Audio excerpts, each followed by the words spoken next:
이거 굉장히 쇼킹한 거죠. 왜냐하면 우리나라는 이미 그렇게 짓고 있거든. 주거의 모양이 어떨 때 자살률이 더 많으냐 이런 연구를 했었거든요. 놀라운 사실이 있었어요. 어렸을 때는 어떤 집에서 사셨어요? 제 기억에 있는 집은 세 집이 한 울타리 안에 살았어요. 세 가구가.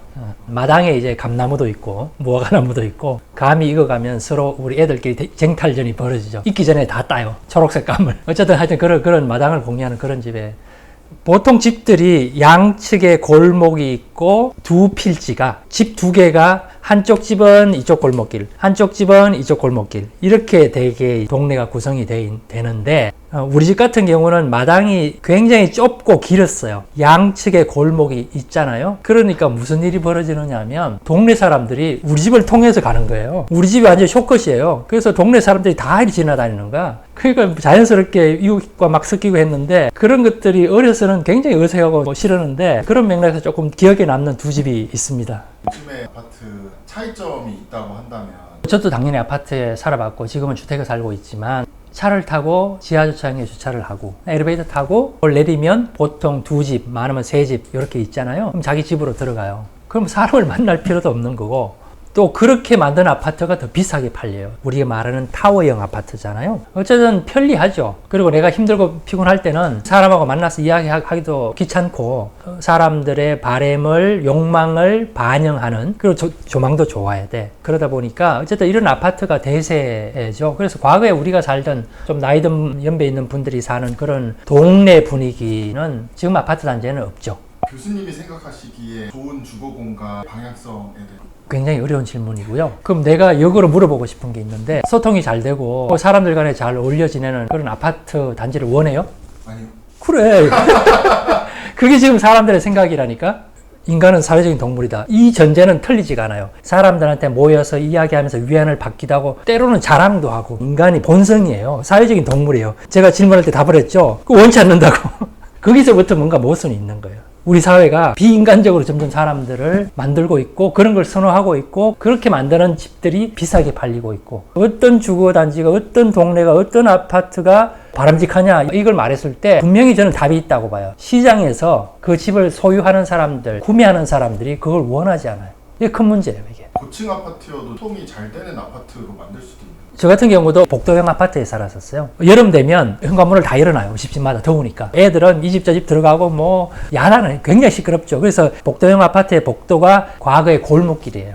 우리나라 동네에 그런 모습을 가지고 있는 아파트고요. 그에 비해서 지금 짓는 타워형 아파트. 타워형 아파트가 아마 제가 역으로 질문을 해보면 뭔가 세련되고 미래지향적이고 그런 느낌을 아마 받을 거예요. 그렇기 때문에 이 타워형 아파트가 대세인 거고 그런 판상형 아파트가 그렇지만 기본적으로 우리 사회를 위해서는 훨씬 더 바람직한 주거의 유형이라고 볼 수 있겠죠. 아파트와의 자살률과 관련된 데이터 분석. 우리 연구실에서 한 5년 이상 주거의 모양이 어떨 때 자살률이 더 많으냐 이런 연구를 했었거든요. 놀라운 사실이 있었어요. 해외에서는 주거의 모양과 자살이라든지 범죄라든지 혹은 남을 도와주는 이런 사회적인 이런 행위들 어떤 주거의 모습에서 더 많이 일어나고 혹은 더 안 일어나는지에 대해서 연구를 70년도 80년대에 거의 다 했어요. 근데 이러한 사실들이 우리나라에는 거의 알려지지 않았어요. 저희가 이제 그 연구를 2015년, 20년 이 사이에 주로 했는데 이미 외국에는 말씀드린 대로 그 연구를 다 한 거예요. 더 이상 할 필요가 없을 정도로. 예를 들면 대규모 고층 단지 앞에 할머니가 쓰러져 있어요. 연출한 거죠. 뭐 할머니를 가서 무슨 일이세요? 도와주고 또 필요하면 이제 119에 전화하고 이런 행위를 하는 사람들의 비율을 조사를 해보니까 주로 저층에 사는 사람들, 낮은 층에 사는 사람들 혹은 주택단지에 사는 사람들 이런 사람들이 대부분이고요. 고층에 사는 사람일수록 지나치는 사람들이 많아요. 확률이. 남을 도와주는 소위 말하는 이타적인 행위고 이게 사회를 지탱하는 가장 기본적인 거잖아요. 어려움에 처했을 때 서로 도움의 손길을 주는 게 이게 인간 사회가 유지되는 가장 기본적인 건데 이런 연구를 한 사례가 있더라고요. 이거 굉장히 쇼킹한 거죠. 왜냐하면 우리나라는 이미 그렇게 짓고 있거든. 대규모의 고층일수록 비싸게 팔리고 있고 이런 맥락에서 우리 주거 단지가 그런 방향으로 가고 있기 때문에 이거는 제가 보기에 심각한 사회적인 문제고요. 이거는 빨리 우리 치유해야 될 그리고 시장의 흐름을 돌려놓아야 되는데 굉장히 어려운 작업이에요. 그렇지만 반드시 해야 될 작업이고 사실 이게 굉장히 무거운 주제이기도 하거든요. 마켓이 형성되는 게 결국 선택은 소비자가 하는 거고 소비자의 선택 자체가 지금은 그런 방향으로 우리가 생각하는 이상적인 주거의 모습의 방향으로 선택하지가 않잖아요. 지금 이대로 이제 몇십 년 굳어지면 이제는 더 이상 돌이킬 수 없는 다리를 건널 거예요. 우리나라 사회는. 지금 우리나라 자살률이 16년째, 17년째 1위죠. 리투아니아가 OECD에 들어오면서 딱 한 번 1위 자리를 내줬고 지금은 거의 전 연령대에서 우리나라가 1위예요.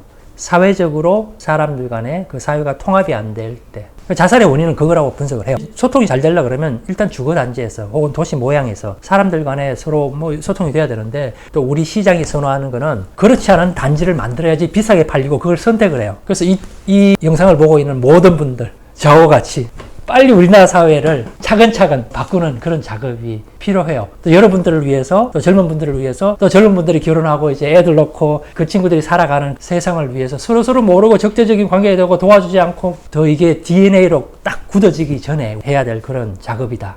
과업이 우리 앞에 있다. 이 영상을 본 분들은 모두 다 같이 한 배를 타고 바꿔 봅시다. 뭐 이런 것들을 좀 믹스해서 소통도 잘 되는 아파트 공간을 꾸린다면 굉장히 뭐 십수년간 오랫동안 그 주제를 이제 연구를 해오고 있는데 지금도 하고 있고요. 지금 말씀하신 게 중요한 이유가 이게 사회는 아파트 단지 안에서 동네에서 이러한 경험을 통해서 사회를 학습하는 거거든요. 진짜 타워형으로 사람들 간의 소통이 일어나지 않는 그렇지만 비싸게 팔리는 이러한 경향으로 계속 갈 건지 사회적인 소통이 일어나면서 서로 도와주려는 행위가 어려운 시기에 위기의 상황 시에 작동되는 그런 것들이 인간 사회의 가장 기본적인 건데 그런 것들이 일어나는 단지를 만들어야 되잖아요. 결국은 저층 공간을 많이 공유하는 타워형만 뭐 옥수수라고 이야기하잖아요. 옥수수를 이렇게 꽂아요. 그게 아니고 위에는 일부 뭐 고층으로 타워가 올라오더라도 최소한 저층부만큼은 뭔가 여러 가지 사람들이 만날 수 있게끔 땅 면적을 많이 써서 건축적인 용어로 건폐율이라고 그러거든요. 건폐율을 높여서 여러 가지 커뮤니티 시설도 넣고 또 노인 세대, 1인 세대들은 저층부에 배치를 하고 땅을 많이 활용해서 사람들 간에 의도하지 않은 만남이 많이 일어날 수 있는 그런 지상을 공유하는 그런 세대들과 또 고층 타워를 적절하게 혼합하는 지금 제가 생각하는 현실적인 타협적인 주거단지 모습이 아닐까 그렇게 생각을 해봅니다. 입주자들이 좋아하는 저층 밀집 주거지가 해외의 사례들이 있거든요. 우리나라는 좀 특이한 케이스예요. 뭐냐면 우리나라가 급속하게 잘 살게 되었잖아요. 6.25 전쟁 이후에 모든 하천 주변에 거의 판자촌 같은 집을 짓고 살다가 70년도 들어오면서 이제 아파트가 보급되기 시작해요. 그 아파트는 완전 신세계야. 따뜻한 물 나오죠. 전기 들어오죠. 화장실 안에 있죠. 그러니까 이 아파트가 고급 상품이에요. 그런 이미지로 굳어져 있는 게 있지만 오랫동안 잘 살아온 유럽이나 미국을 가보면 우리나라처럼 고층 대규모 아파트는 거의 없고요.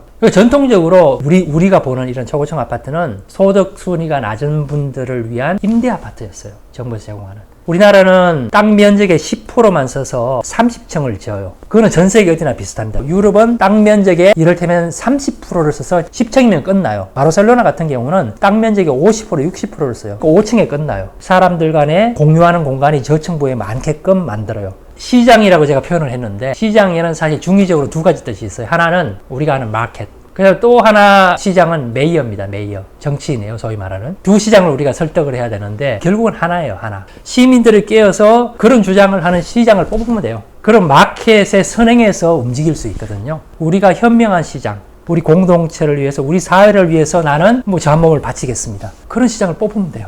그럼 의외로 간단하게 풀려요. 결국 우리한테 있는 거예요. 저는 희망을 걸고 있는 게 우리나라 사람들의 의식 수준이 뭐 여러 나라를 방문해보고 살아보기도 했지만 세계 탑입니다. 아마 조만간에 그런 날이 오지 않을까. 우리 같이 노력해서 좋은 정치인을 뽑읍시다. 선거 잘합시다.